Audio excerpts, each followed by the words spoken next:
Sean todos bienvenidos a una nueva edición de mi podcast Bitácora de Viaje. Y bueno, en esta ocasión tengo un invitado muy especial, el cual debo decir que tengo ya aproximadamente 3 meses viendo sus entrevistas, absorto precisamente en dos libros maravillosos que tiene. Los tienen ahí en el fondo, que es Homo Musicales y Historia Oculta de la Música. Estoy hablando de el compositor, músico, escritor, locutor, multiinstrumentista, investigador, Luis Antonio Muñoz, del cual antes de iniciar me viene una frase del álbum de Odyssey de Lorena McKennitt, que dice así: "Oh Musa, háblame de aquellos que han viajado lejos y ancho". Y si alguien ha viajado, no solamente con un viaje exterior hacia afuera, sino también con un viaje hacia adentro, desde la emoción, la reflexión y la música. Ese ha sido mi invitado de hoy, Luis Antonio Muñoz. Un honor tenerte acá, Luis Antonio, y muchísimas gracias por aceptar la invitación. Pues estoy encantado de estar aquí con vosotros. La verdad es un placer, bueno, poder compartir y poder intentar, iluminar de alguna manera con respecto a la música a aquel que nos quiera escuchar y compartir esta charla, que es lo que va a ser. Un Creo que sí. placer. Chicas, muchísimas gracias. Mira, hablar de tus otras, inicialmente yo me planteaba hablar sobre homo musicales.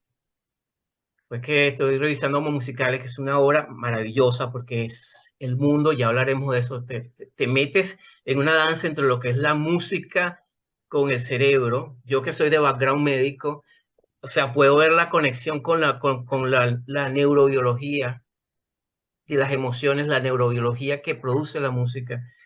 Y al mismo tiempo me pongo a revisar tu historia oculta de la música y me doy cuenta que son dos obras que están interconectadas. A veces sucede con algunos autores que uno lee una obra y se corta la obra y viene otra obra. Parecen como temas que parecen pero están inconexos. En este caso es, en mi experiencia como lector, casi que imposible. O sea, una es continuación de la otra y la otra es continuación de la otra. O sea, hay una sinergia, hay una neuroplasticidad en las dos obras que son fantásticas. Mm. Que es la primera pregunta que me gustaría hacerte. O sea, ¿cómo surge ese concepto de crear lo que has hecho? O sea, en cuanto a investigación, tanto historia oculta de la música como en homo musical. Y segundo, porque hay un nuevo elemento que hace muy rica la experiencia para un lector, que es que abres un canal en YouTube donde colocas música, investigación, documentales que integra, o sea, de manera que el lector sale no solamente enriquecido, sino con una reflexión y un mapa musical muy interesante. Yo no había visto eso en otras obras que he revisado. Pues bueno, el origen, el germen un poco de todo esto es mi curiosidad. Cuando estudio música, te das cuenta un poco que la música se enseña en los conservatorios de una manera un poco neutra, diría, ¿no?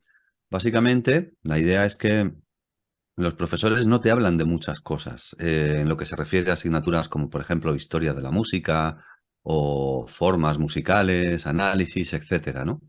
Y es curioso porque la gente se centra sobre todo en la teoría musical, pero hay un aspecto que a mí me llamaba mucho la atención. Todo esto después de un proceso de maduración, te empiezas a preguntar cuando eres joven sobre la energía, sobre los colores, sobre la relación con el sonido, etcétera, pero lógicamente te faltan muchas lecturas, ¿no? Y durante casi 10 años, pues estuve leyendo muchísimas cosas para crear por así decirlo, mi propia imagen al respecto. Y es cierto lo que dices, estos dos libros tienen un puente común.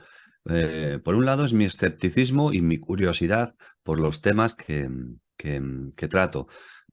Por otro, uno sería el libro de la magia y otro sería el libro del cerebro, que en el fondo tienen bastante que ver, porque una de las de los grandes retos del siglo XXI y en adelante es descubrir precisamente esos aspectos ocultos, desconocidos, del cerebro, cuál es su verdadero potencial, etcétera, ¿no? Entonces resultó que haciendo dos cosas que aparentemente parecen diferentes, están muy unidas, porque el proceso de creación de casi esos 10 años eh, me supuso mirar con esa doble mirada, la mirada de la magia, del esoterismo, de lo oculto, porque sí que creo que hay una historia oculta de la música en ese sentido, que te comentaba al principio. En la medida en que una biografía de un compositor es analizada solo desde una perspectiva neutra, pues nos dejamos muchas cosas. Sin embargo, si analizamos también sus creencias, cuáles eran sus, no sé, sus usos religiosos o espirituales, etcétera, de repente nos encontramos con que podemos entender su obra desde otra perspectiva, que además en los conservatorios se considera normalmente tabú por ser un tema que se considera menor o secundario, ¿no? Los programas de misterio, etcétera, siempre son considerados como, como una especie de entretenimiento, ¿no? Y más ahora, ¿no? Que se producen de esa manera.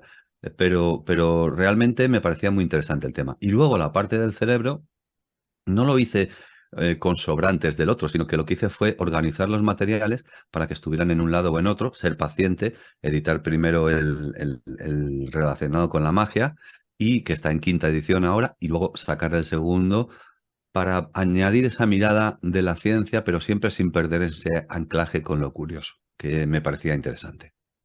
Sabes que me evoca un libro maravilloso, un ensayo maravilloso, que por cierto me compré en Barcelona, España, recuerdo, Una historia natural de los sentidos, de Mm. Ackerman, extraordinario. Y tu trabajo es un ensayo porque danzas en una cantidad de información, de manera que es como una especie de caleidoscopio en ambas obras, ¿no? Que es lo que Ujú. empieza atrapándome. Y dicho esto, fíjate que hay una parte que a mí me atrapa muchísimo. Te lo voy a leer textualmente, que es en tu historia oculta de la música, donde dices, dominar el poder del sonido significa la pertenencia a una élite que controlaba a cualquier comunidad humana, la de los chamanes y los magos. El canto y el ritmo en los rituales serían parte de los conocimientos mágicos necesarios para conectar al ser humano con el mundo de los espíritus y del más allá. Había nacido la música casi al mismo tiempo que la magia.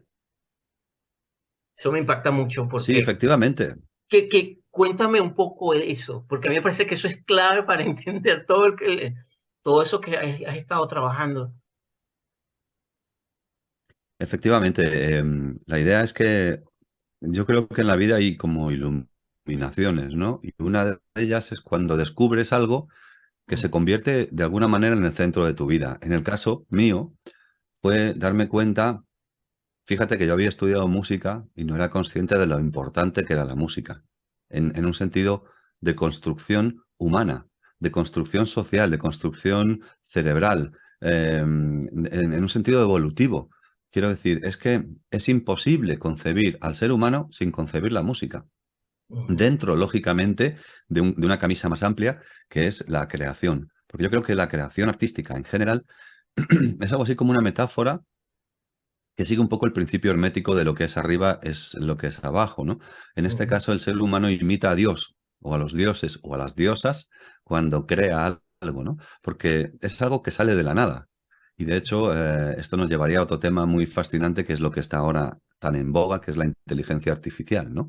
¿En qué oh, medida la creación por inteligencia artificial tiene que compartir rasgos humanos? Pero en lo que me preguntas de manera específica, me di cuenta, esa fue mi iluminación, que la música estaba en todo. Es imposible analizar un ser humano si no es desde la música y de manera primaria desde el sonido. Porque no existe una comunidad, o existen muy pocas. Yo no conozco ninguna comunidad humana en una selva o donde sea que no tenga esa relación con la música. ujú, Entonces, esa música, como tú me dices, es un puente, o siempre ha sido un puente, lo que no significa ni siquiera que yo crea en ello o que exista de verdad, pero objetivamente, en el análisis antropológico, siempre ha sido un puente para comunicarse con el más allá. Y ese sí, concepto es el correcto. concepto del que partí, del que de repente me di cuenta que es que desde la prehistoria hasta hoy, la música siempre ha estado relacionado con esa parte del ser humano. Eso sí es cierto, sea donde quiera que uno viaje, bien sea que viajemos al Amazonas brasileña o venezolana o que nos conectemos o vamos arriba a México, Australia, cualquier parte del mundo está interconectado con rituales, magia y música. Eso es lo que me llama Ujú, poderosamente la atención. Fíjate que eso lo vemos en la antropología, que es una revisión que tú haces, que está muy presente en tu trabajo, la revisión desde el punto de vista antropológico. ujú, Y allí me lleva a una segunda pregunta. Ahí tú abordas un tema inicialmente, que es el tema del chamanismo, el tema de la ritualidad, música y danza. Es de que hay una ujú, conexión allí, porque si entendemos, incluso desde un punto de vista antropológico, el chamanismo como el origen que daría posteriormente, desde un punto de vista antropológico, fue la primera representación de los hombres, ¿no? Desde las cavernas, las cuevas, y de ahí comenzaron a surgir, según muchos autores, las religiones, los prototipos, etcétera. Pero a mí me parece fascinante cuando tú abordas y exploras el tema del trance hipnótico, pero hasta de ujú. la música como conector, Sí, como llave. sí, sí, es que está tratado el tema en los dos libros, como bien dices, ¿no? Desde un punto de vista antropológico, y en la mirada de la magia, si nos vamos a la prehistoria, de la que conocemos muy poco, porque por eso es prehistoria, porque no hay textos, ¿no?, que nos puedan ayudar a entender esa construcción, pero sí extraemos a través de los estudios que la música tuvo un papel primordial en el desarrollo del ser humano desde un punto de vista antropológico. Por ejemplo, vayámonos incluso un poco antes, no tanto a la música, sino a la premúsica o al sonido. Los fetos, cuando nacen, lo Ujú. primero que hacen es emitir un sonido. Es una de las metáforas de las que parto, ¿no? O sea, es uno de los primeros elementos de comunicación de la madre con el hijo para saber que existe la vida. Y el sonido, por eso antiguamente, no sé si se sigue haciendo, pero se daban unos azotes a los niños para que abrieran los pulmones y emitieran su primer sonido, su primer llanto. Nacemos desde el agua y Bellísimo eso. llegamos al mundo del aire, y en el mundo del aire necesitamos nacer de nuevo en el aire y empezar a respirar. Esa primera respiración es la vida. Y yo lo asocio a todas las metáforas que existen en muchísimas religiones con respecto a la creación. La creación siempre está relacionada con un hálito, con una respiración, con un sonido. El sonido primordial de Atum Ra, la palabra en el cristianismo, ¿no? El verbo, ¿no? Todo el concepto del aire como algo mágico que luego recogerá Mozart en la flauta mágica, ¿no? Esos instrumentos de aire que en el fondo son una metáfora de lo importante que es el aire para nosotros. El contexto de las dos investigaciones, de estos dos libros, está en relación también a esto, ¿no? La música es algo humano, aunque lo asociamos a otras, incluso civilizaciones, y hay personas que hablan de civilizaciones extraterrestres. A día de hoy solo podemos pensar que el fenómeno del sonido se da en nuestra, fíjate qué curioso, se da en nuestra atmósfera, que es algo, una corteza tan finita en el universo que equivale a muy poco. Es como una piel de naranja en la que se desarrolla todo lo que se oye. Y estamos programados para poder escuchar todas esas cosas. Luego, por extensión, hacemos una metáfora y la llevamos al universo, etcétera. Pero es algo muy limitante y al mismo tiempo es algo casi, te diría, casi infinito en sus posibilidades. En ese viaje tocas el tema de, por ejemplo, culturas antiguas como Egipto, Mesopotamia, incluso Israel, donde tocas un tema, ¿cómo desde el punto de vista de tu investigación abordaban los antiguos estas culturas? Claro, una pregunta muy grande, ¿no? Pero por lo menos a breve Sí. esbozo, los egipcios y los- y en el mundo, en Sumeria, en Mesopotamia, ¿qué rol jugaba la música y los músicos? Ujú. En- Bueno, en- los músicos eran importantísimos. Llego a decir en uno de los libros que eran moneda de cambio cuando se ganaba una batalla o cuando se perdía. El que perdía en pago, en concepto de pago, entregaba a sus músicos, ¿no? Como forma del pago. Precisamente porque los músicos em, estaban alrededor de ese concepto del poder, en el sentido de que son los que permitían en los rituales poder comunicar con el otro lado, ¿no? Y sabemos de la existencia de los rituales en el antiguo Egipto, donde la música también era una manera de plasmar esos textos sagrados. Era una manera también de permitir que la gente pudiera recordar esos textos. Por lo tanto, de manera subconsciente, la música tenía un poder que también está asociado a la inteligencia, y esto forma parte del segundo libro.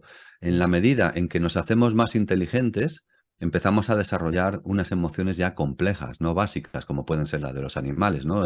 Reproducirse, comer, etcétera, ¿no? Nosotros empezamos a desarrollar unas imágenes dentro de la música mucho más complejas que implican sobre todo la mirada hacia el cielo, o sea, esa proyección en la divinidad o en las divinidades o en lo sobrenatural. Y en la música tiene una parte importantísima en estas primeras culturas, en Egipto, en Mesopotamia, pues fíjate, es Heráclito el que nos habla de Pitágoras, nos dice que nace en Samos, por ejemplo, y que recibe una educación exquisita, y nos habla de que estuvo viajando, como hablabas al principio del programa, por Italia Caldea, por Fenicia, por Memphis, por Mesopotamia.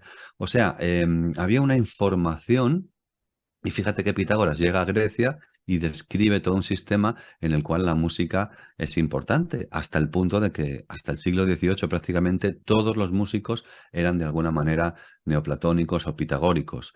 Entonces, en estas primeras culturas sí que sabemos, respondiendo a tu pregunta, que la música formaba parte de este sistema de élite que también implicaba otras ciencias, como podía ser la astronomía, por ejemplo, ¿no?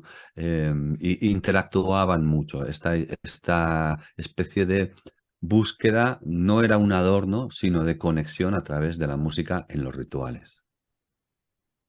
Fíjate que eso me conecta mucho, revisando mucho, en tanto en historia oculta de la música, por ejemplo, en Grecia, cuando llegamos al mundo de Grecia, la relación entre el mito, ese otro gran vehículo de construcción, la relación entre el mito, mitología y música en esos tiempos, y el Sí. impacto que tuvo eso después sobre los romanos.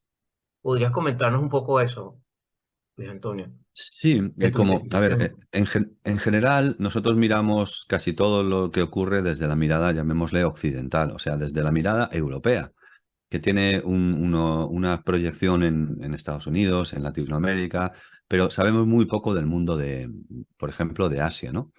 Em, lo que sí es que teniendo en cuenta la parte formativa de lo que llamemos la cultura occidental europea, en aquel momento, más o menos hacia el siglo V antes de Cristo, cuando se empieza a generar la capacidad de pensar como una forma de tiempo libre, de uso del tiempo libre, ¿no? El hecho de que haya personas que puedan dedicarse a pensar implica un cierto grado de evolución, implica un grado de, ¿cómo diría?, de libertad en cierta medida, ¿no?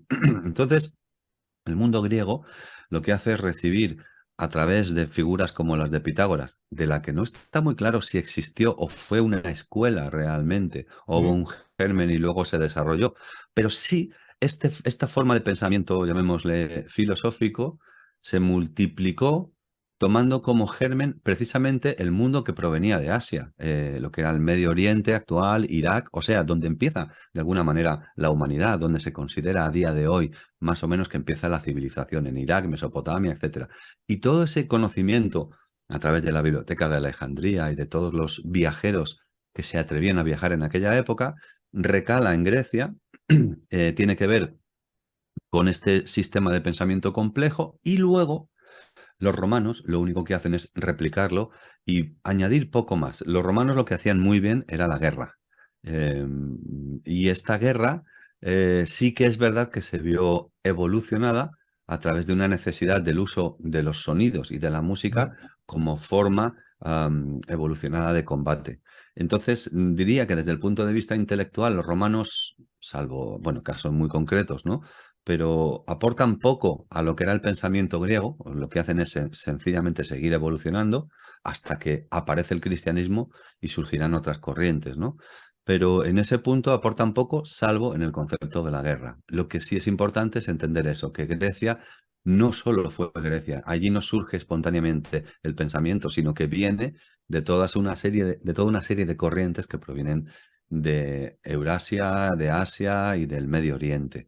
Y eso es lo que conforma el pensamiento occidental, que es todo el mundo de la matemática, de la geometría y del sonido, que estaban íntimamente ligados, eran prácticamente una misma cosa. Fíjate que en ese viaje, porque leerte es un viaje, de verdad. nos va llevando por la historia, se va mezclando, va danzando la historia, la antropología, la música, la medicina, o sea, en ambos, por eso te hablaba lo interrelacionado que están las dos obras y te agradezco muchísimo darme la posibilidad como de ir intercalando un poco de tanto de Homo Musicalis como historia oculta de la música, porque hay algo que me impactó mucho de información. Cae el Imperio Romano y en esa transición del ascenso de la cristiandad, y en la cristiandad uno de los elementos que usa el cristianismo es la música para expansión, para cohesión, junto con los mitos antiguos. Y a mí hay algo, por un lado, me pareció absolutamente fascinante eso. Nunca no, me lo había planteado así, obviamente, tú eres un investigador en esa área. Pero hay otro elemento que me parece fascinante, de verdad lo digo, incluso lo tengo subrayado acá. Cuando tú tocas que, por ejemplo, el tema ritualístico de la misa cristiana, que puede ser también, Ujú. vamos a lo protestante, o incluso podemos ir al Islam, la relación entre la música, el ritual, y básicamente Sí. la misa como un acto de magia. Sí, sí, es que si te das cuenta, la misa, empezando porque te comes el cuerpo de un ser, que es Cristo, y la gente no entiende muy bien, digamos que en el mundo en el que vivimos, no digo la gente, pero mucha gente no entiende que lo que está ocurriendo ahí es a efectos de la propia iglesia un milagro. O sea, nosotros estamos haciendo la transubstanciación, o sea, la conversión del cuerpo de Cristo en su cuerpo de verdad a través de esa oblea y de ese vino que se convierte en su sangre. No es vino y no es una oblea, es el cuerpo de Cristo y es su sangre. Y esto es un fenómeno que se reproduce en cada una de las misas. También todo el cálculo del ciclo del que hablo en el libro, ¿no? Del ciclo litúrgico, lo que es, digamos, desde el 1 de enero hasta el 31 de diciembre del año siguiente, no deja de ser una reproducción, una especie de facsímil, podríamos decir, de la vida de Cristo de una forma variable. Pero luego, además, es muy curioso cómo se integran fenómenos que probablemente provengan de culturas paganas, no cristianas, porque antes hablabas de cristianismo, pero evidentemente está el cristianismo católico, está el cristianismo protestante, ortodoxo, etcétera. Todos creen en una misma figura, pero lo interpretan de una forma diferente. La música, en prácticamente todas estas formas de entender el cristianismo, es básica. También hablabas del Islam. El Islam es curioso porque en su forma más extrema, podríamos decir, llega incluso a negar bueno, a prohibir el uso de la música, salvo para el rezo, e incluso si se hace, tiene que hacerse de una manera no demasiado ostentosa, ¿no? Entonces, bueno, la idea es que tenemos que hacer esta comparación porque es necesaria, pero por ejemplo, el Islam coge el sufismo y lo convierte o se apropia también un poco de él, porque el sufismo no es islámico, pese a lo que mucha gente cree, en origen se da en una zona común, pero tiene un origen preislámico, y sí que es verdad que luego interactúa también con el Islam. Y entonces resulta que a los sufís les encanta cantar y les encanta bailar, y bueno, pues conocemos el caso de los derviches giróvagos de Turquía, o de los Claro. sufís que cantan música en la India, etcétera, ¿no? Esto que me hablabas de la misa, en el fondo tiene que ver con este desarrollo de la necesidad de utilizar la música en el mismo origen del que estábamos hablando. Y ahí es fascinante todo ese proceso en el cual los teóricos de las iglesias primitivas empiezan a ver este mismo conflicto, porque es el propio San Agustín Mm. el que empieza a preguntarse sobre si la música es demasiado pecaminosa, ¿no? Él sufre una conversión, eh, pero se empieza a hacer esa pregunta de hasta qué punto el placer de escuchar la música debe sobrepasar el propio placer de contemplar a Dios, que en el fondo es un poco el origen de lo que hablábamos del Islam. Estos conflictos son fascinantes en la historia antigua y bueno, son Y verdaderamente sabes que maravillosos. me llama mucho la atención escuchándote, eh, pero cómo incluso hasta nuestros tiempos, y por ejemplo cuando uno estudia el blues, cuando estudia el jazz, estos ritmos, el escándalo que producía y las tensiones entre la música como un instrumento de Satán o de Lucifer versus el Sí. cuerpo y al mismo tiempo entre el uso de los escándalos que producía Elvis Presley en sus inicios, sin contar los 80, los 90, etcétera, ¿no? Yo creo que hasta qué punto hasta nuestros tiempos incluso mucho de eso se mantiene. en cuanto a esa Sí, sí, sí. conflictividad. De hecho, en Historia Oculta de la Música, precisamente el capítulo que dedico al Diablo, que es un personaje muy interesante, siempre Sí. digo que me encantaría tomarme un café con él, porque seguro que su conversación es bastante interesante, ¿no? También con Dios, ¿no? Con cualquiera de los dos me tomaría un café, ¿no? La idea un poco es que la música siempre O está... con los dos al mismo tiempo, ¿qué tal? Sí, sí, Era sí, sí, sí, sí. magnífico. Sería un debate estupendo para Sí, moderar, sí, ¿no? sí, sí. La cuestión es que el origen de la música del que estamos hablando, dentro de determinados dogmas de creencias, implica esa lectura conflictiva, ¿no? Cuando la música Mm, pierde su función original y se convierte o trasciende su función original para generar placer por encima del sustrato, de lo sustancioso, que es rezar al dios que sea o a la diosa que sea, ¿no? Esta es una gran pregunta que se han hecho muchas religiones y que, como tú dices, va desde la Grecia antigua.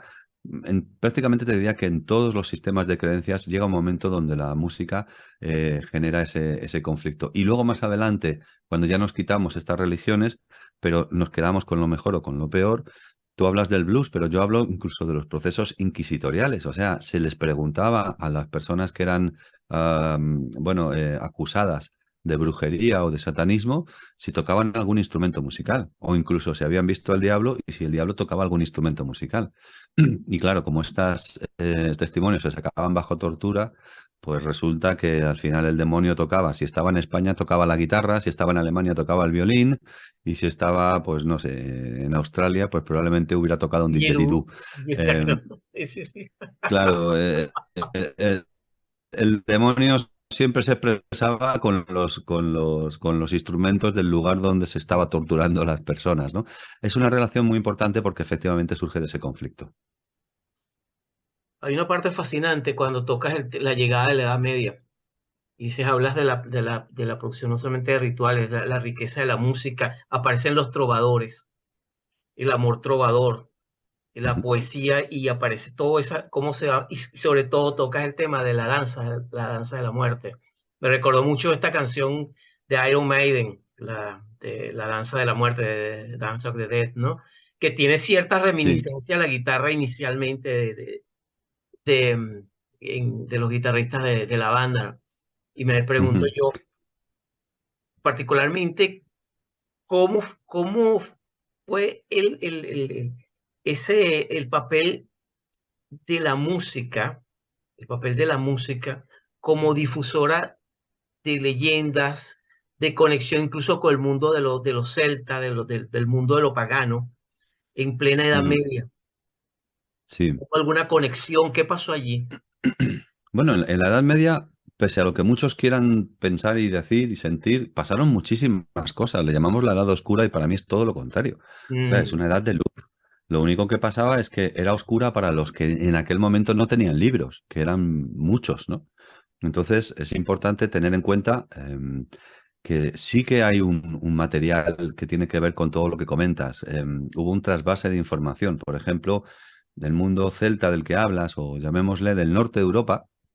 A veces el concepto celta se asocia exclusivamente a una parte de Irlanda y Escocia, ¿no? Pero luego están los bretones que venían de Francia, etcétera, ¿no? ujú, Aquí tenemos un elemento que es muy curioso, que es el Camino de Santiago o las rutas de peregrinación, que eran vías naturales de difusión de ideas específicas y entre ellas de música. Fíjate que la primera polifonía a tres voces que conocemos de la tradición europea está en el Códice Calixtino de Santiago, de la Catedral de Santiago, que se llama Con Gaudeam Catholici, ¿no? Que es algo así como que se reúnan los cristianos. Bueno, dicho así en una traducción un poco libre, ¿no?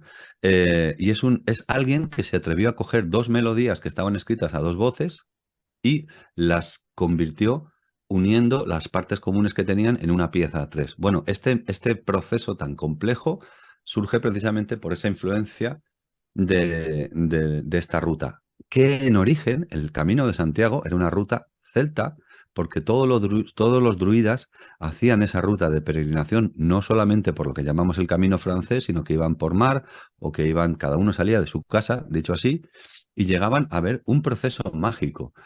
el proceso mágico no terminaba en Santiago. Esto es una cristianización. Terminaba en un lugar que se llamaba Finisterrae, o sea, el fin de la tierra.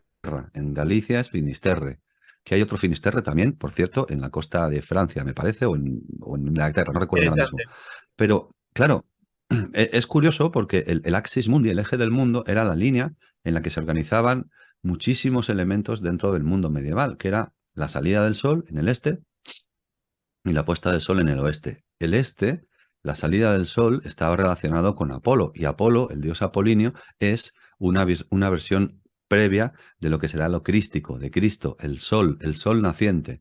Todas las iglesias románicas, o gran parte de ellas, están más o menos orientadas hacia la salida del sol, con algunos grados de derivación dependiendo de si a lo mejor había un santo, que era el San Juan de invierno, San Juan de verano, etcétera. Pero básicamente la orientación del altar es hacia el sol, porque el altar es un rito solar.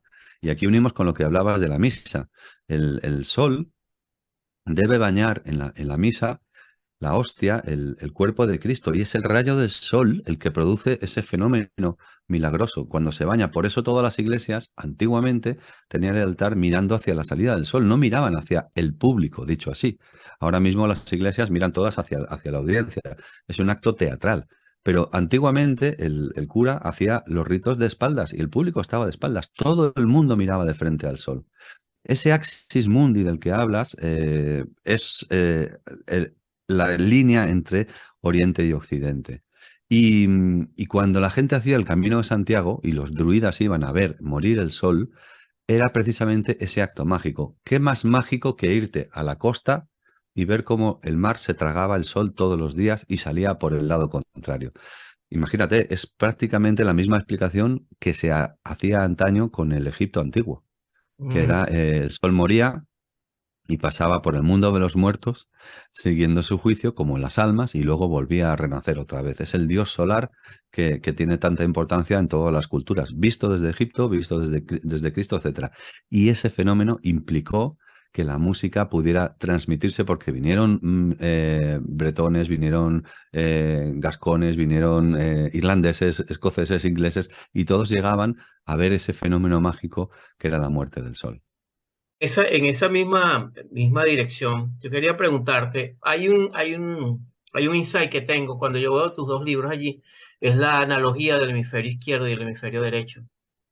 Es un poco, me conecta porque, por ejemplo, hay un trabajo fascinante en Homo Musicales donde vas explorando algo que ya se viene hablando desde hace mucho tiempo, que es la capacidad del cerebro, de la neuroplasticidad cerebral. Hace Ujú. 30 años en medicina, cuando estábamos en las escuelas de medicina y veíamos histología, la visión que se tenía del cerebro era algo estático. Era una masa Mm. conformada que tenía unas funciones, de las cuales dichas funciones no pasaban nada. Siempre Mm. nacías con un determinado número de células cerebrales, las cuales hacían ciertas sinapsis y hasta allí quedaba. Sin embargo, los últimos 20, 30 años, la explosión con equipos de generación de tomografía axial, toda la nueva visión de trabajo en cuanto a imágenes, la relación entre imágenes y cerebro, ha cambiado radicalmente nuestra manera de ver el cerebro. Es decir, hoy por hoy tenemos un cerebro que está continuamente cambiando, transformándose, sobre todo por factores como la educación, el ejercicio Ujú. y otros elementos. Dicho esto, hay un papel fundamentalmente del cerebro como capacidad de constructor. Y tú utilizabas la metáfora de Homo musicalis como una teoría, un planteamiento que te hacía, una especie de eslabón que estaba allí de hombre, pero que va fundacionalmente en Homo musicalis encontramos el cerebro. Ujú. Sí.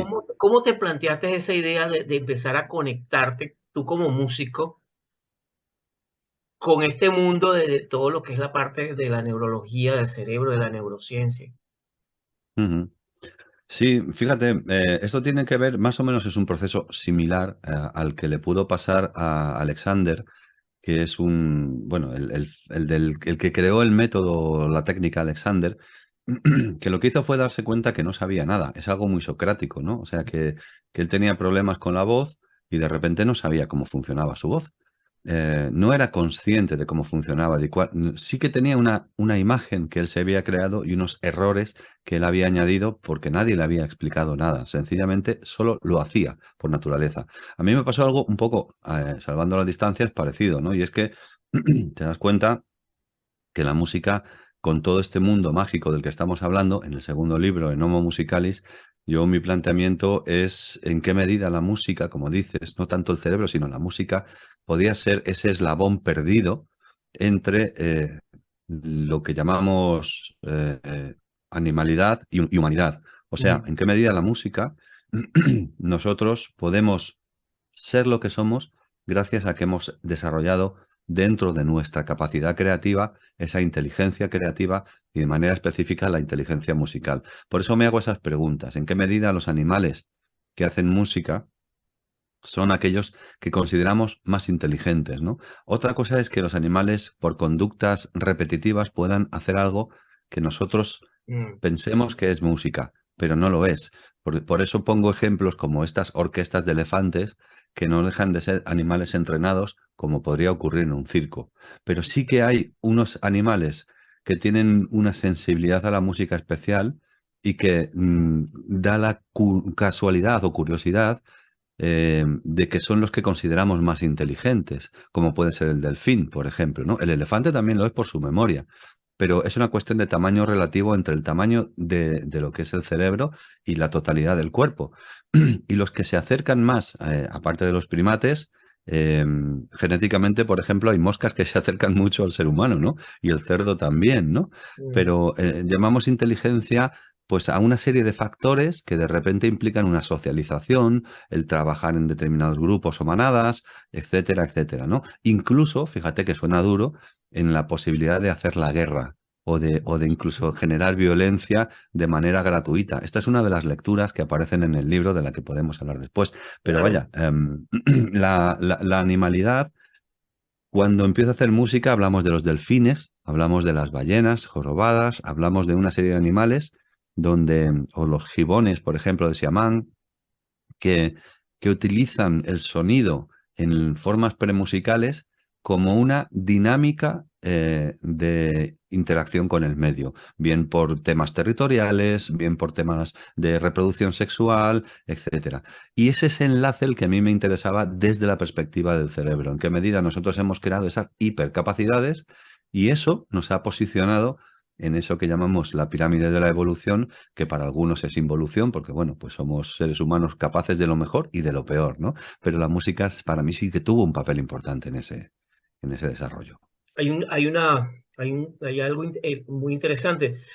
Se han creado muchos mitos en cuanto a esto de la música y en cuanto al cerebro. Y te digo esto creo que fue en los años 90, principios de siglo, cuando surgió todo este boom con el efecto Mozart, que se vendieron millones de libros y CDs y música de Mozart, y comenzó una generación de madres a colocarle a sus Sí, hijos, a los niños, incluso antes de nacer, estado fetal, toda una explosión. Sin embargo, la ciencia, y tú bien lo dices, está muy bien documentado tu libro, quiero decirte, este, gracias. hay un trabajo, y eso lo puedo apreciar como médico, porque hay una fundamentación de que no hay evidencias reales.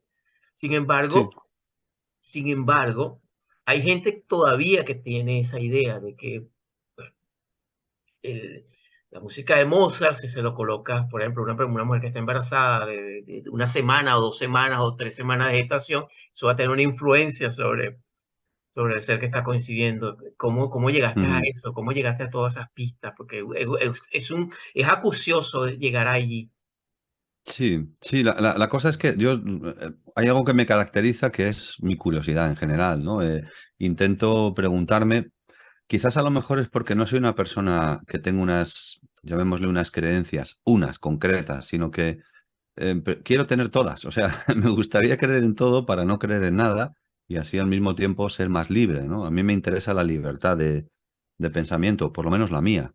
Mm. Y la mía se basa, también he tenido la circunstancia, no digo la suerte, de que, bueno, pues no, aunque estoy bautizado, soy cristiano y soy católico, porque no he podido elegirlo tampoco, pero mi mirada hacia el mundo de la creencia, y ahora lo uno con lo que me estás preguntando, es muy abierta en ese sentido. Y antes hablabas, al principio de esta charla, hablabas del viaje. El viaje es importantísimo. Las personas que más viajan son las que tienen la mente normalmente más abierta. Normalmente los más cerrados suelen ser los que no salen de su casa o de su pueblo, como digo yo.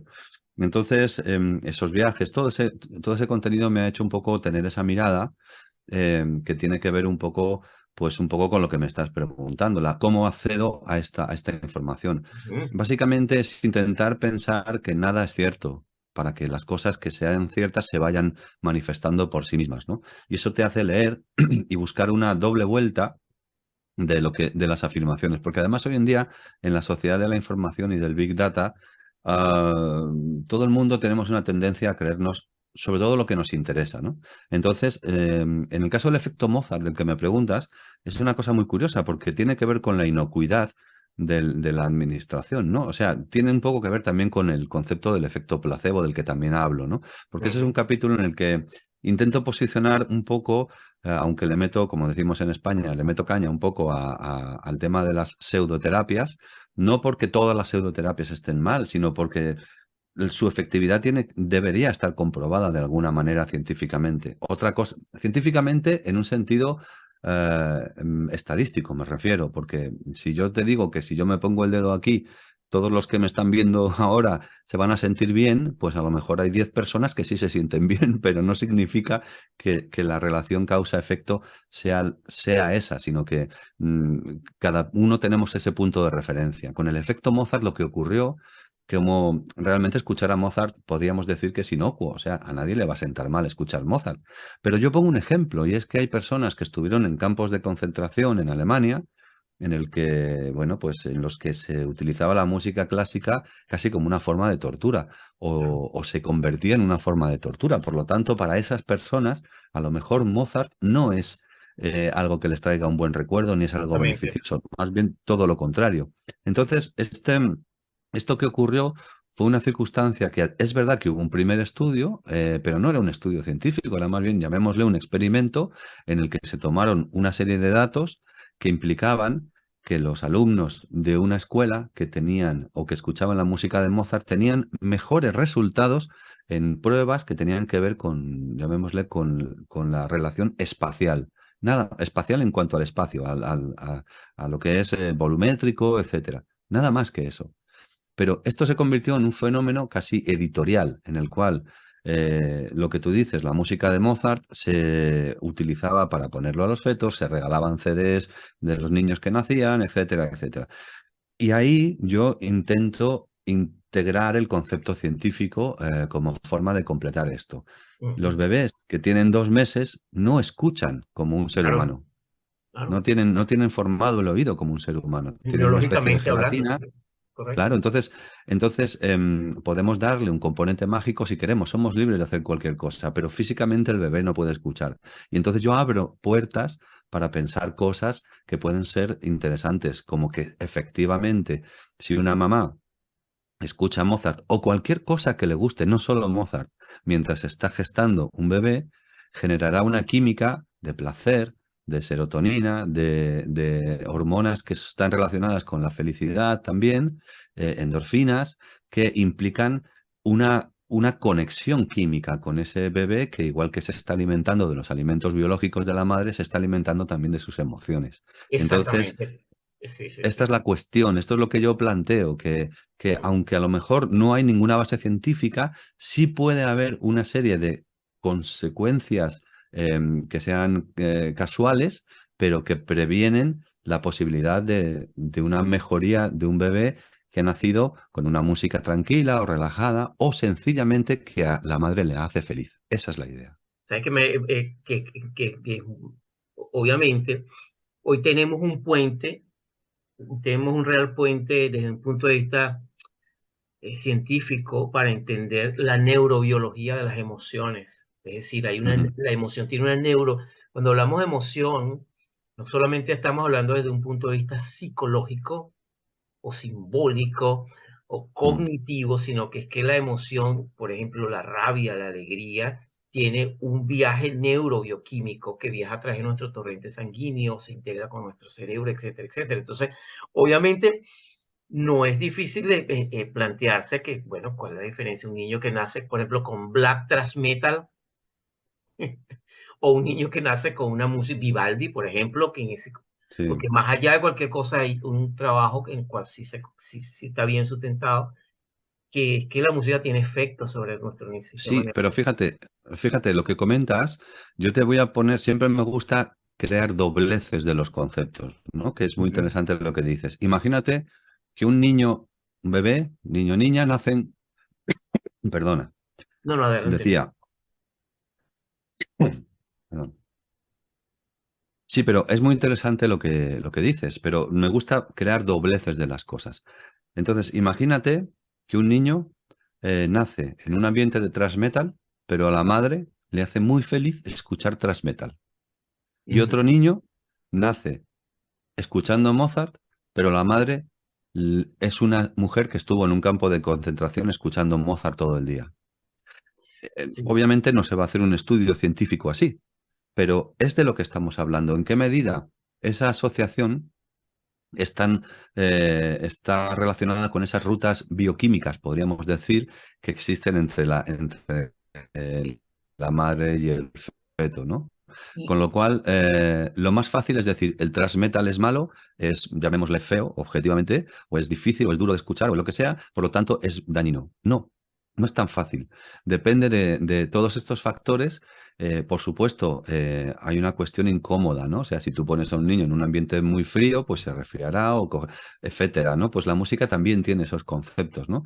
Pero en el momento de la gestación nos falta todavía información, que es un poco lo que yo planteo, esa unión entre esas dos visiones, la científica y la paracientífica. fíjate que en eso me llama mucho la atención porque hay un planteamiento muy interesante en el cual, así como la música tiene una función de conexión con el placer, también no es la única función. La música, incluso hablas de la función social de la música. Y Ujú, precisamente, volviendo a Homo Musicalis, hay un tema que me pareció muy interesante cuando tocas la música también como un canalizador de violencia.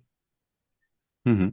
Y hay Sí, una parte, unas referencias, o aprovechando también, porque es que es lo que te digo, que hablas en tu libro Historia Oculta de la Música, que me pareció fascinante. Es como, por ejemplo, tomas citas de cómo, por ejemplo, en los coliseos romanos, o los romanos, en medio de la muerte de cristianos inocentes, incluso de animales, leones o gladiadores, al mismo tiempo habían músicos con fanfarrias sí. y haciendo música, ¿no? Al mismo tiempo. Sin embargo, si viajamos a través de la historia, vemos la relación entre guerra, música, y lo tocas en los libros, por cierto, y la música también como vehículo para incentivar la violencia. Sí, es que en el fondo el ser humano, como decíamos antes, está hecho de emociones y todas son igual de válidas e igual de, no diría necesarias, porque obviamente la violencia no lo es, pero, pero tenemos que también ser conscientes de que venimos, antropológicamente hablando, de un origen animal. Ujú. Y han quedado en nosotros para mí son como una especie de reminiscencias, de reverberancias de conductas animales, ¿no? O conductas que podrían, claro, porque si entendemos la violencia como una acción humana, la visión es una, pero si entendemos la violencia, entre comillas, y aquí voy a dar una definición un poco surrealista, ¿no? Como la negación de la inteligencia, entonces, ¿cuál es el origen? ¿Cómo se determina? ¿Cómo se realiza? Quiero decir, somos violentos porque en el fondo hay una parte instintiva en la que juegan muchas cosas, entre ellas la música, ¿no?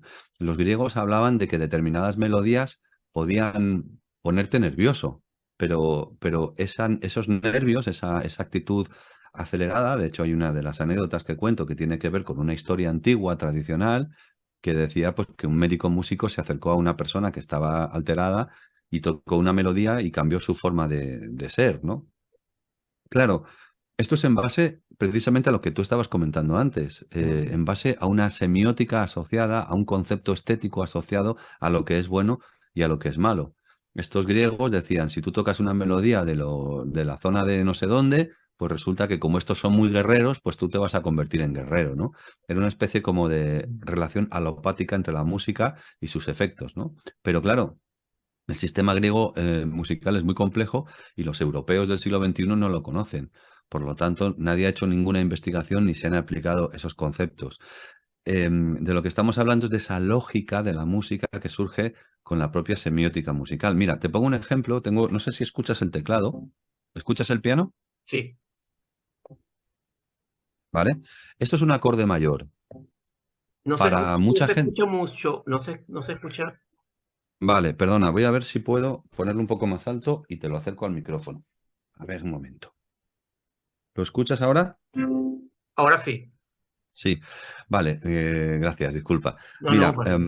este acorde que estamos escuchando es un acorde mayor. Para cualquier persona que vive en Occidente, si lo contrastas frente a este otro, que es el mismo acorde, pero lo que se llama menor, o sea, do mayor, do menor, es una diferencia entre alegría y tristeza. Esto es la tristeza y esto es la alegría. Es el mismo acorde, solo cambia una nota, que es mi bemol, que es mi natural. Ujú. Esta es la que cambia, ¿vale? Entonces, esta diferencia ha delimitado la forma de ver la música clásica durante siglos en Europa.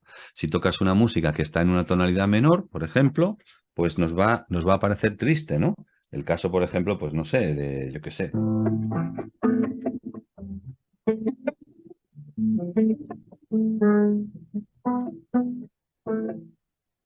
Esta secuencia de acordes nos puede parecer triste. Ahora, si yo la toco en mayor,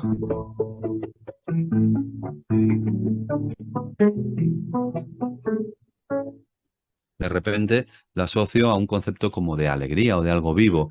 Son semióticas que se crean de formas locales, sociales. En Europa funciona así, pero si te vas a un pueblo de Indonesia, su sistema tonal es completamente diferente y sus ideas de alegría y de tristeza son Claro, diferentes.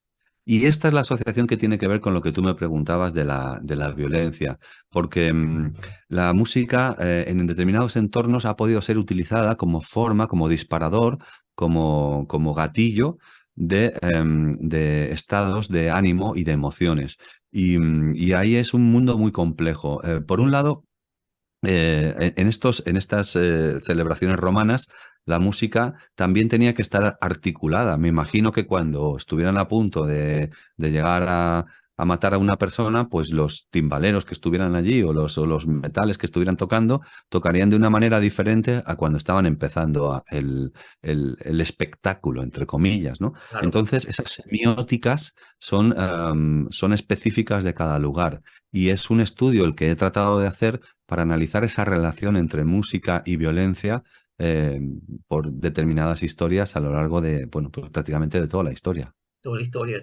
Y de hecho hoy llegas a un punto muy interesante donde planteas, por ejemplo, eh, el tema de Hitler. Sí, muy precisamente con toda la influencia que tuvo este compositor alemán, Wagner, y toda la relación, ¿no? Que posiblemente, y tú ya haces una descripción de la posible influencia que tuvo sobre la vida de Hitler. Ujú. Sí, es que en el análisis, a lo largo de toda la historia que hago, hay un fenómeno muy concreto, muy conocido por parte de todos, que es el fenómeno de nazismo, de Alemania, etcétera. Ujú. Y uno de los análisis que planteo es en qué medida la música tuvo algo que ver en la creación de una forma de pensar que a día de hoy pues podemos quizás pensar que es la máxima expresión de la violencia, que es la violencia sin sentido, ¿no? De la destrucción humana eso sí, por una razón. Cuidado con esto. No es por la sin razón.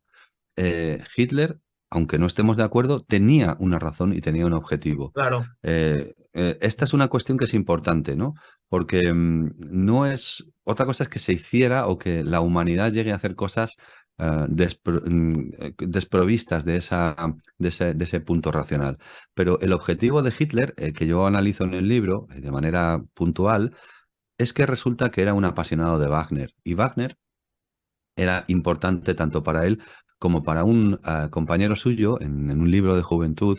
En un libro sobre la juventud de Hitler se cuenta cómo Hitler con su amigo, con el que compartía piso en Viena, fueron a Linz a ver una representación de Rienzi, que es una ópera sobre un tribuno romano que se rebela contra su pueblo. Fíjate qué curioso Qué que curioso. Rienzi de alguna manera resume lo que hizo Hitler después en su vida, ¿no? O sea, es un tribuno, es una persona que tiene un carácter político. Hitler se renuncia al ejército austriaco, se alista al ejército alemán, va a la Primera Guerra Mundial como soldado alemán y luego cuando vuelve intenta dar un golpe de estado y le meten en una cárcel que era más bien un apartamento para vivir no con lujos, pero vivía bastante bien. Y ahí se produce todo ese plan en relación con el partido nazi que de forma sucesiva, pues en 1928 era la última fuerza votada.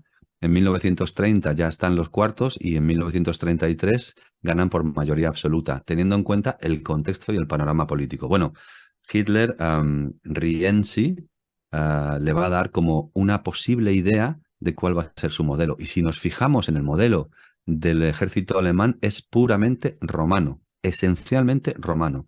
El águila, El águila. los estandartes, todo lo que era el concepto de la legión romana va a ser determinante a la hora de la organización del ejército, que es novedosa a partir del surgimiento de Hitler, ¿no? Todo esto es muy, muy sutil, pero bueno, se producen cambios, se crean las SS, los servicios secretos, etcétera, etcétera, y la música va a ser importante. Y además añadimos otro concepto, que lo unimos con algo que está en el libro también. Y es que Goebbels se da cuenta, no es el primero, pero se da cuenta de manera específica de la importancia de la música como forma de propaganda. O sea, se unen los dos conceptos. Por un lado, Wagner como disparador, y además es que Hitler utiliza la música de Wagner para todos los meetings del partido, ¿no? Como forma de empezar y de generar esa conciencia nacional socialista que tendrá Alemania. De manera curiosa, en Homo Musicalis hay una curiosidad que la gente puede escuchar en el canal de YouTube. El canal de YouTube se llama Historia Oculta de la Música, pero recoge los dos libros, ¿no? Historia Oculta de la Música y Homo Musicalis.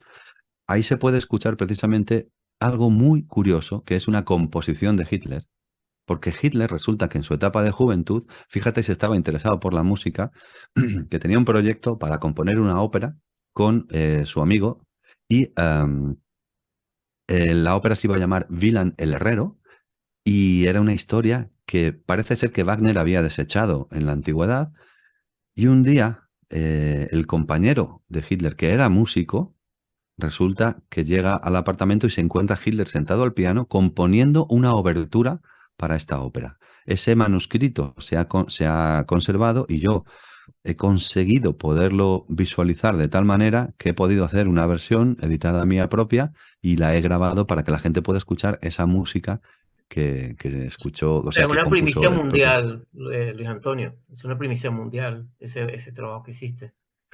Bueno, sí creo que hay una grabación diferente. No sé si es tanto primicia mundial, pero si no es la De los segunda primeros. grabación. Sí, sí, desde luego, si no, puede ser la segunda, quizás. No, no estoy seguro. Pero sí que te digo que es interesante, ¿no? Muy Porque interesante. nos. Perdón, No, no te adelante. decía. Sí, sí te digo que esto es interesante porque nos delimita una figura de lo que llamamos a un loco que además le gustaba la pintura, que la gente piensa que quería ser pintor, pero no quería ser pintor. Lo que realmente quería ser Hitler era arquitecto. Cuidado con esto. Él cuando está estudiando en Viena, lo primero que intenta hacer es entrar en la escuela de arquitectura.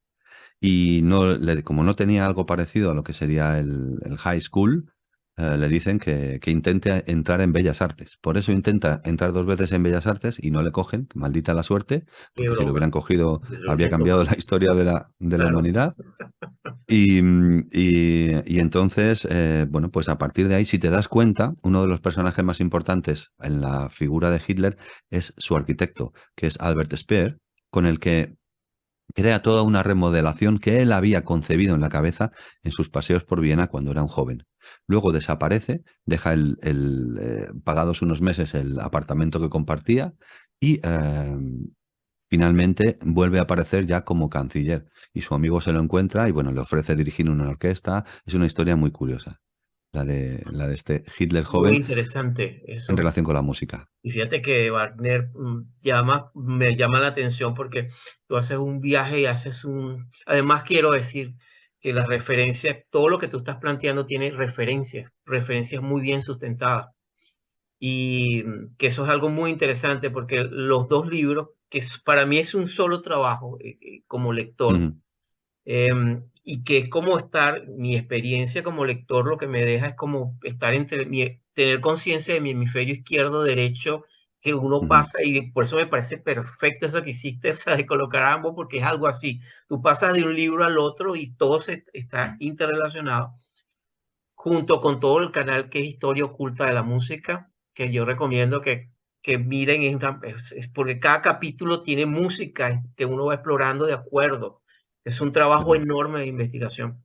Y hay una parte esencial en la cual tú tocas grandes compositores y la relación que han tenido algunos con la masonería ujú. directamente, otros incluso tocas ciertas sociedades secretas que tú los llamas sociedades discretas y que me parece Sí. interesante la relación, por ejemplo, por ejemplo, que tocas de Beethoven, la relación que tocas con Mozart, con Liszt, con toda una cantidad de grandes compositores que han estado de alguna manera relacionados con este tipo de, pues, de creencias o sencillamente de sociedades, ¿no? Más allá de lo Ujú. que le demos. ¿Cómo llegas a eso? Porque es algo que uno encuentra, y fíjate que me llama la atención, porque es que cuando uno trata, incluso lee las biografías, no encuentra este tipo de detalles. Es algo muy, muy acucioso y algo que pienso que enriquece la biografía de un compositor, por Sí. ejemplo, de la talla de Beethoven. Sí, sí. Bueno, te diría que no solo lo enriquece, sino que es que en algunos casos le aporta una dimensión sin la cual no se podría entender a ese compositor. Mm, Y esto un poco entronca con lo que te decía al principio, ¿no? Y es que nos han enseñado la historia de la música desde una forma neutra. No sé por qué razón, pero en general, salvo que tú profundices, los libros de historia los libros de historia de la música, de biografías, etcétera, suelen, ¿cómo te diría? Negar, dicho así, o esconder o ocultar, por eso le llamé historia oculta, una serie de componentes de las biografías de los compositores sin las cuales no podemos entenderlos. Es imposible entender a Liszt sin entender que era masón, porque Liszt tiene una parte, llamémosle pianística, virtuosística de su obra, pero tiene una parte de su repertorio vocal que tiene otra lectura completamente diferente, porque Liszt era masón, pero también era cristiano, y era muy cristiano, que es algo que no sé, mucha gente no entiende bien. Cuando hablas entre secreto y discreción, es algo que tiene un sentido lógico. La masonería, a día de hoy, perdón,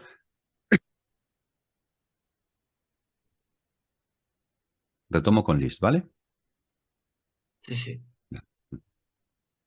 Bueno, Liszt es prácticamente imposible entender su figura si no es a través de la masonería. Y es curioso, porque en ninguna biografía te vas a encontrar este dato.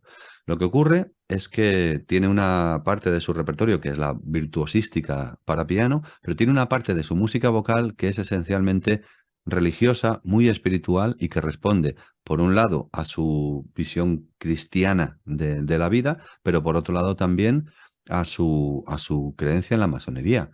Entonces, no podemos obviar estos datos. Hablas de Beethoven. Beethoven, aunque a día de hoy no se puede demostrar de una manera documental que Beethoven participó como masón en reuniones de logia, hay algunos datos que nos llevan a pensar que sí pudo hacerlo, aunque no sea determinante, teniendo en cuenta que durante esta época en la que Beethoven ya era un ser maduro, la masonería estaba prohibida y muy perseguida y podías jugarte la vida, sobre todo en Alemania. Pero es que es más, Beethoven está relacionado con los Illuminati de Baviera, que es un Ujú. fenómeno histórico que la gente confunde con la masonería, pero no es así, porque es completamente independiente, aunque tienen zonas en común. Y Beethoven que nació en Bonn, resulta que está relacionado con la creación de uno de los centros Illuminati más importantes de esa zona de Alemania, que tiene que ver además con la creación de las sociedades literarias. Con lo cual, Beethoven tuvo maestros que eran Illuminati, alumnos que eran masones y coincidió con algunos compañeros compositores. La orquesta luego de Mainz, que también tiene zona de influencia con Bonn, luego se van a Múnich y de ahí también van muchos Illuminati para allá. Beethoven estaba absolutamente relacionado, pero es que Mozart también estuvo muy cerca de este tipo de pensamiento, ¿no? Que no es estrictamente masón, sino que además los Illuminati surgen en la Europa del siglo XVIII y su duración efectiva no es más de 10 años, pese a lo que mucha gente cree. Luego están las teorías conspiranoicas, digo, bien, en Estados Unidos y las conspiracionistas, que no es lo mismo, ¿no? Ujú.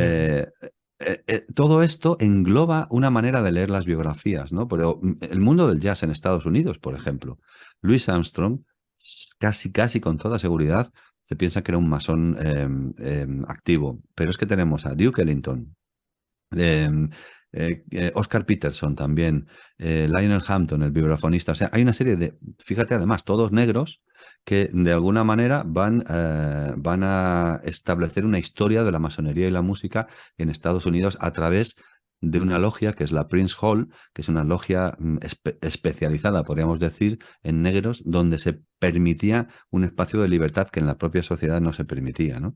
Entonces, bueno, frente a esto, pues es que es una manera de leer las biografías de los músicos desde otra lectura que me interesó en su momento y que creo que hay que investigar mucho más.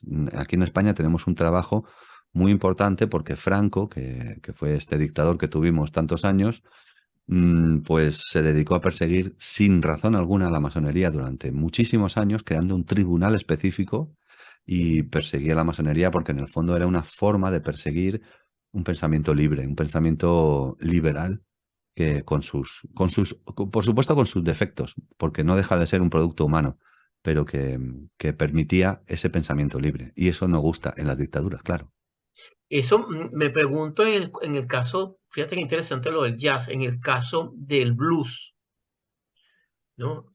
Hay un elemento interesante y yo en una de las entrevistas que has dado, hubo un programa que me llamó mucho la atención cuando tú hablabas, por ejemplo, incluso de ciertas, incluso cuando se habla de Robert Johnson, la famosa historia de Robert, pero que también hay otros personajes antes de Robert Johnson que estaban Sí. asociados con la figura del diablo.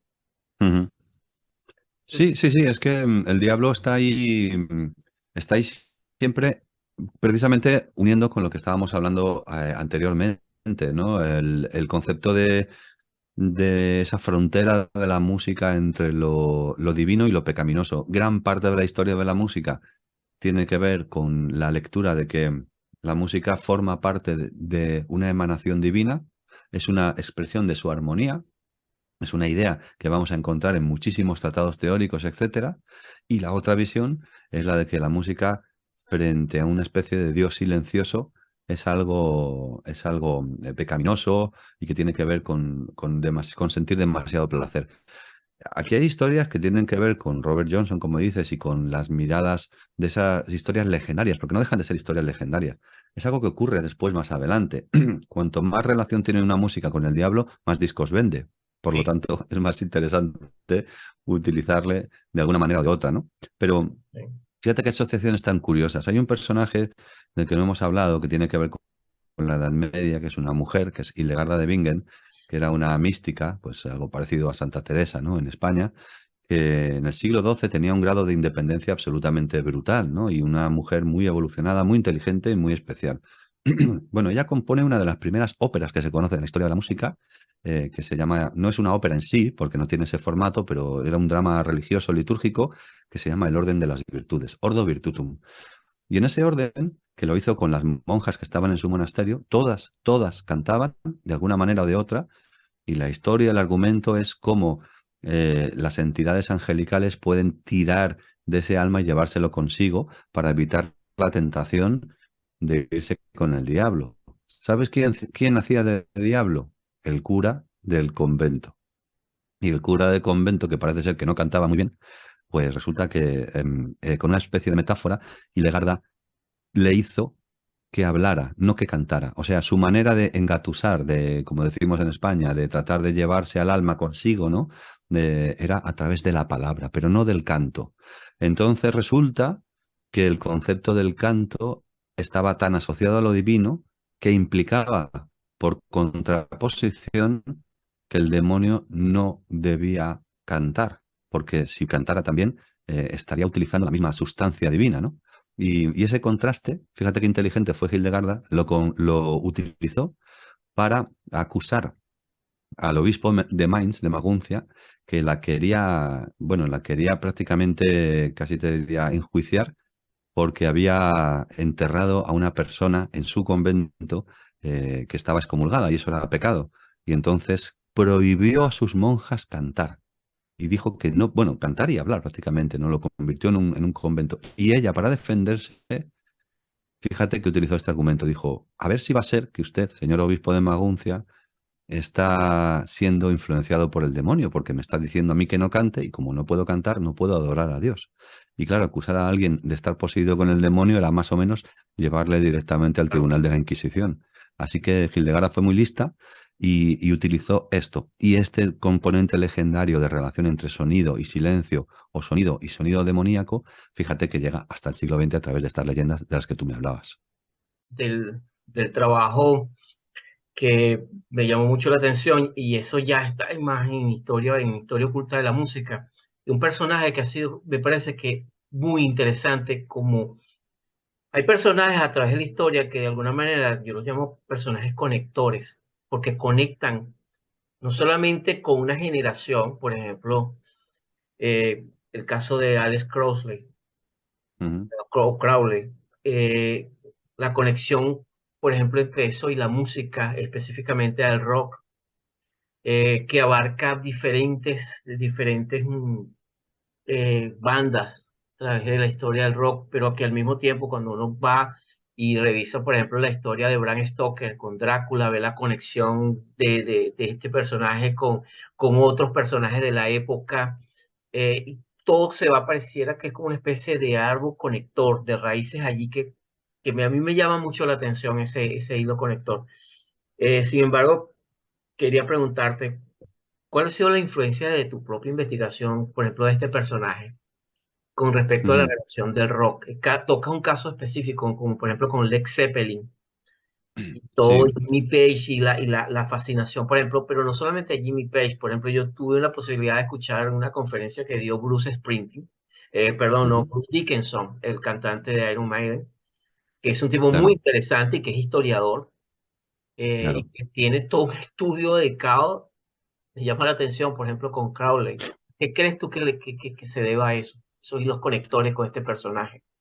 Sí, sí, jo, es que Crowley es un personaje interesantísimo. Crowley en el mundo de la música va a unirse a grupos, como tú dices, como Led Zeppelin, por ejemplo, a través de Jimmy Page, que era un absolutamente apasionado del mundo de lo esotérico y que llega a comprarse su casa, llega a Sí, comprarse sí, su sí, sí. mansión en Escocia. Yo he estado Que tú por estuviste allí por allí, Luis Antonio. Sí, Sí. sí, sí, sí, sí. La verdad es que, claro, es que es imposible no creer en lo enigmático cuando en pleno verano vas caminando o en coche por Escocia y los lagos, la niebla, incluso un, un 14 de agosto, te generan mundos maravillosos. Luego esa mansión la compró también Trent Reznor, que era el productor de Nine Inch Sí, Nails, sí. que Oh, interesante.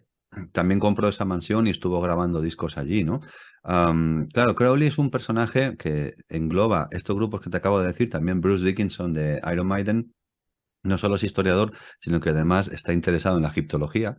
Y curiosamente, Aleister Crowley empieza a generar su mundo, llamémosle, de fantasía mágica desde Egipto, porque es a través de Aiwass, de una especie de espíritu que él concibe cuando en uno de sus viajes a Egipto, ¿no? Y que es el que le revela toda esa serie de cosas. Ya era un tío raro desde antes. Crowley era raro desde el principio.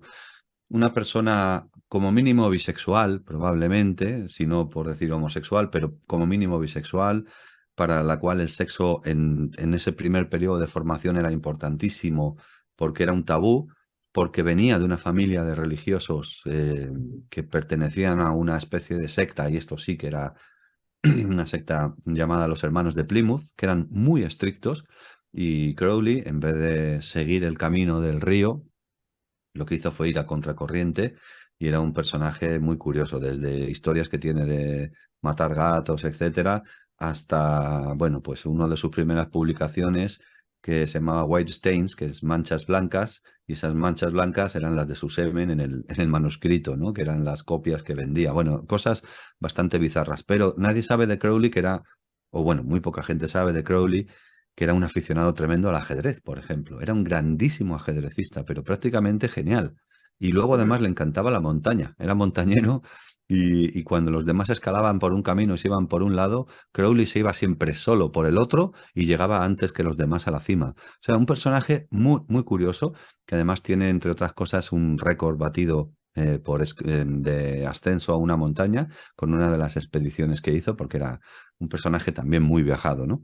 Em, Crowley es un factor que determina, bueno, pues gran parte de finales, sobre todo o sea, de principios del siglo XX, mediados más bien, pero sobre todo determina gran parte de esta música porque se le va a tomar como un referente en relación al satanismo.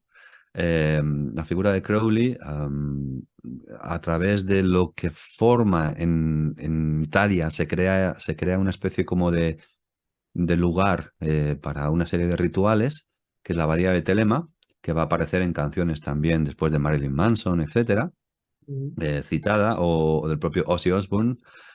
Pues claro, Black Sabbath encuentra que empieza a vender mucho más discos, como te decía antes, con todo lo relacionado con el satanismo de forma genérica y con la figura de Crowley, que era un personaje que tiene unos libros que tienen una mezcla entre filosofía, magia, satanismo también, y magia ritual. Entonces eso para jóvenes de 18 años que están haciendo música, pues imagínate, los jóvenes tienen esos componentes, ¿no? de rebeldía.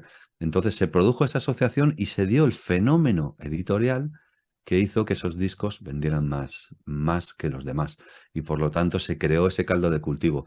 Es que Crowley aparece también en la portada del Sgt. Peppers de los Beatles. eh, Porque aparece entre esas fotografías que hay, si lo miramos, hay un señor calvo por ahí también, ¿no? O también tiene que ver en las portadas incluso de Michael Jackson a través de Max Ryden, que era el ilustrador de las últimas portadas o de una de las portadas de Michael Jackson, ¿no?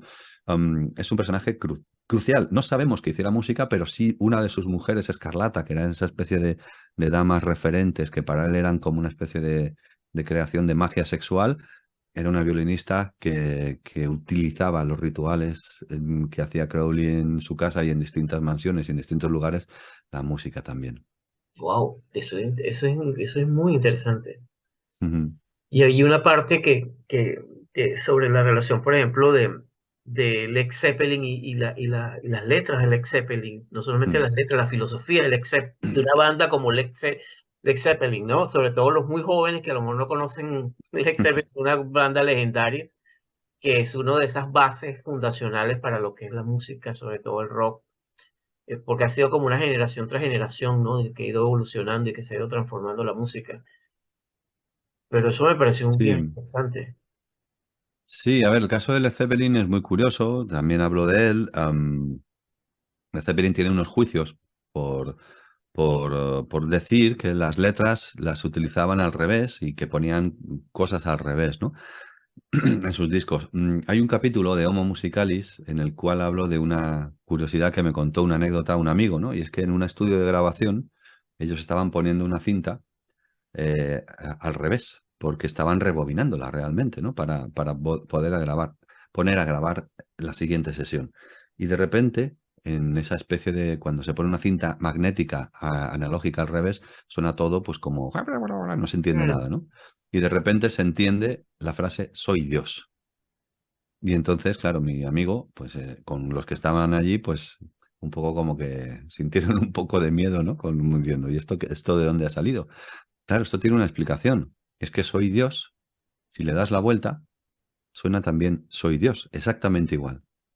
Entonces, porque tienen las mismas letras por un lado, o sea, es un palíndromo escrito, ¿no? Soy Dios, aunque una es Y y otra es latina. se lee igual de derecha a izquierda que de izquierda a derecha, pero al mismo tiempo suena igual de derecha a izquierda que de izquierda a derecha. Entonces, este fenómeno que se llama backmasking era un fenómeno que surge, bueno, pues más o menos a principios del siglo XX, en cuanto la tecnología permite poder manipular el sonido. Gran parte de la culpa la tienen, entre otros, los Beatles, que tuvieron acceso a los recursos de determinados estudios que tenían mucho equipo, tanto los de la BBC como Abbey Road, etcétera. Y ellos son los primeros que empiezan a hacer una serie de experimentos acústicos que venían haciendo, por otro lado, compositores clásicos, como Stockhausen en Alemania también, con los laboratorios bueno, de la difusión, de la radiodifusión alemana. Claro, este laboratorio musical hoy en día se puede hacer con un ordenador que cuesta $800, pero en aquella época necesitabas, pues no sé, una inversión de 300.000 por lo menos para tener un equipo razonablemente que te permitiera hacer cosas. Y esto hace que Led Zeppelin, por ejemplo, tuviera juicios relacionando la lectura de doble moral de los pastores en Estados Unidos, que empezaron a decir, bueno, estos señores venden mucho porque están en el fondo adorando al diablo y lo que quieren es cambiar a la juventud, en fin, hay una moralina que tiene que ver un poco con la lectura extremista católica y encima de esa doble moral cristiana católica que hay en Estados Unidos por parte de algunas personas. Empezaron a leer los discos de esta manera. Y es el propio Page y otros miembros de Led Zeppelin que dijeron, dice, bueno, si los discos al revés vendieran más discos, pues lo haría todo el mundo, ¿no? No era eso, era un fenómeno sociológico que sí que se manifestó a través de esa idea, pero que tuvo, bueno, pues una serie de enfoques. Cuando hablabas antes de la violencia, yo también hablo en el libro de todos estos casos de juicios que se han dado porque personas han utilizado la música para cometer asesinatos como forma de disparador. Y ahí hay que ir a la psicología concreta y específica de cada persona y analizar cuáles fueron los motivos por el cual esas músicas, con esas letras, es verdad que son evocadoras. Hay algunas letras que dicen, oye, pues piénsatelo y dispara. Y de repente una persona entre Claro, 600 millones elige, elige disparar. Pero claro, ¿dónde lo elige? En un país donde de cada 100 personas, 90 tienen un arma casi de fuego u 80, ¿no? Entonces, esto también hay que ponerlo todo para el análisis y la música, fijaos qué importante que tuvo algo que ver en esto, claro. fíjate, una pregunta que me gustaría hacerte, tú como Ujú. músico, ¿cómo ves el papel de la inteligencia artificial en estos momentos? Ujú. El hecho eh, de lo que está ocurriendo y cómo ves la música dentro de unos 20, no, sin irnos muy lejos, tal vez dentro de 10 años, 15 años. Sí, sí, sí, sí. ¿Cómo te lo Sí, planteas? ¿Lo ves como algo amenazante? ¿Lo ves como algo que es parte de la transformación? ¿Cómo lo ves? Mira, yo creo que este proceso se ha repetido varias veces a lo largo de la historia en una evolución tecnológica. Cuando no existía ningún tipo de soporte de grabación, se inventan los discos o los de pizarra, etcétera, los cilindros, etcétera, y hay gente que ve al demonio detrás. Porque dice, incluso hay personas que piensan que eso puede recoger el espíritu de la persona que lo está grabando. En fin, cosas muy curiosas. Después salen los discos de pizarra, después salen los discos de vinilo, después sale las cintas de radiocassette, después salen los compact disc y después sale lo que está pasando ahora, que es una evolución, el MP3, etcétera, etcétera. Todo este proceso siempre se ha producido una revolución tecnológica que implica un cambio y que implica una readaptación. Em, a mí particularmente no me asusta porque, sobre todo desde el fenómeno de la posibilidad de copiar música, porque esto ocurre en CDs surge Napster y de repente surge también pues otras plataformas donde ya la gente no tiene que comprar un CD. Tú ahora le preguntas a una persona de 15 años o de 18 años, dice, ¿CD? ¿Qué es eso? ¿Comprar? ¿Qué es eso? O sea, no compran, ¿no? Escuchan la música, si acaso tienen una suscripción o utilizan la del padre, etcétera. Bueno, dicho esto, la inteligencia artificial es otro paso más en esa evolución. Y esta evolución plantea, o quizás plantea unos retos en relación a cuál es el valor de la música grabada y cuál es el valor del directo. Mm, Y esto sí que aquí sí que es importante, porque por mucho que tú escuches algo que te guste mucho como un producto de consumo, resulta que tú vas a tener que ir a ver a un grupo en directo. Puede ser que vayas a verlo a un concierto. Puede ser que todo lo que veas sea falso o que sea cierto. Esta es la clave donde a lo mejor el valor se va a poner sobre que tú vayas a un sitio a escuchar a, pues no sé, a uno, yo qué sé, pues a uno de los hits de los últimos años, pues a Lady Gaga, pero que te dé un concierto privado a ti y que ese concierto sea para 1000 personas en un lugar que no se grabe y que nadie sepa lo que pasó ahí, que la gente deje sus móviles en la puerta, etcétera, etcétera. Imagínate, este fenómeno se ha replicado. La inteligencia artificial nos está haciendo preguntarnos qué es verdad y qué es mentira, porque ya hay música que puede crearse con algoritmos y que da el pego para crear un producto de consumo. Por lo tanto, hay una cosa que tiene que ver con la personalidad. ¿Qué es lo que se va a vender? Porque en el fondo hablamos de venta. Casi todo lo que se hace es venta. En ese sentido, tiene que ver con la venta.